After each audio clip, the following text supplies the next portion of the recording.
ত্রয়োদশ জাতীয় সংসদ নির্বাচনের সময় এগিয়ে এলেও এবার বাড়েনি নির্বাচনী প্রচার সামগ্রীর বেচা কেনা। সংশ্লিষ্ট ব্যবসায়ীরা বলছেন, আগের নির্বাচনগুলোর তুলনায় এবার কাজের চাপ অনেকটাই কম।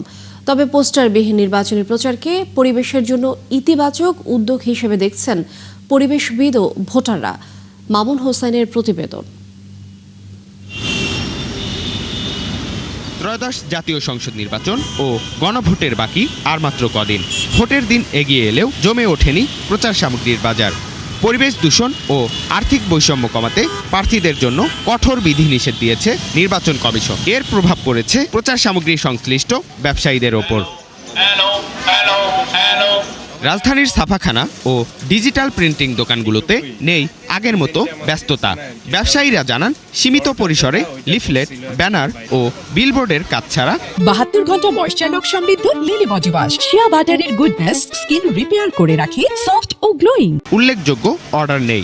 লসও হচ্ছে না, লাভও হচ্ছে না, সমানে সমানে যাচ্ছে আর কি। নির্বাচনের কাজও একদম কম। এবার ব্যস্ততা প্রচুর, অনেক কাজ কাম হাতে আছে আমাদের এখনো স্টকে। 8 তারিখ 9 তারিখ পর্যন্ত কাজ আছে হাতে। নির্বাচনী প্রচারণা মক দিতেছে, এগুলা করতেছি, তার গেঞ্জি। শুধু ছাপাখানায় নয়, মাইক, হ্যান্ড মাইক ও সাউন্ড সিস্টেম ব্যবসায়ীদের দোকানেও নেই বেচাকেনার চাপ। না, আগের মতন বেচাকেনা নাই, বেচাকেনা এখন অনেক খারাপ। আপনারাই তো দেখতে আছেন, কোনো কাস্টমার নেই। যতবার নির্বাচন জমজমট আরো বেশি ছিল, মাইক বেশি যেত, বেশি বেশি প্রোগ্রাম হইতো। এখন তো একটা বিধি নিষেধ করে দিচ্ছে সরকার থেকে। এই বছর কোনো নির্বাচনের এরাও দেখতেছি না, আর কোনো কাস্টমার মাইকের কাস্টমার এখন আর নাই। আগে যেমন অনেক প্রোডাক্ট গেছে, যেমন হ্যান্ড মাইক, স্পিকার অ্যাভেলেবেল গেছে, এখন ওরকম আর নাই। পোস্টারবিহীন নির্বাচনী গণসংযোগ নিয়ে ভোটারদের মধ্যেও দেখা গেছে মিশ্র প্রতিক্রিয়া। পোস্টারিং থাকলে গ্যাদারিং, পরিবেশের নষ্ট, একজনের উপর আরেকজনের পোস্টার লাগাই দেয়, ছিঁড়ালায় ফাইরালে অভিযোগ থাকে, মারামারি দ্বন্দ্ব হয়। পোস্টার যদি থাকে তাহলে জিনিসটা অনেক গ্যাদারিং সৃষ্টি হয়ে যায়। আর পোস্টারবিহীন নির্বাচন এখন খুব ভালো। তবে পরিবেশের জন্য পোস্টারবিহীন নির্বাচনকে ইতিবাচক পদক্ষেপ হিসেবে দেখছেন পরিবেশবিদরা।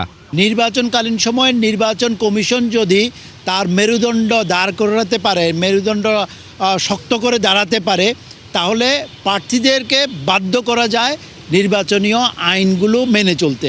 আমরা এবার নির্বাচন কমিশনের ক্ষেত্রে, নির্বাচনীয় প্রচারণার ক্ষেত্রে পরিবেশগত দিকগুলোতে প্রার্থীদেরকে বাধ্য করার যে প্রবণতা আমরা লক্ষ্য করছি, এটিকে আমরা সাধুবাদ জানাই। পোস্টারবিহীন নির্বাচনে প্রার্থীরা গণসংযোগ করছেন বিলবোর্ড, ব্যানার, হ্যান্ডবিল, ফেস্টুন দিয়ে। ডিজিটাল মাধ্যম, SMS সার্ভিসেও অনেক প্রার্থী ভোট চাইছেন। তবে এভাবে গণসংযোগ চলায় প্রচার সামগ্রীর সাথে সংশ্লিষ্ট খাতটি পড়েছে মন্দায়। মামুন হুসাইন, 71, ঢাকা।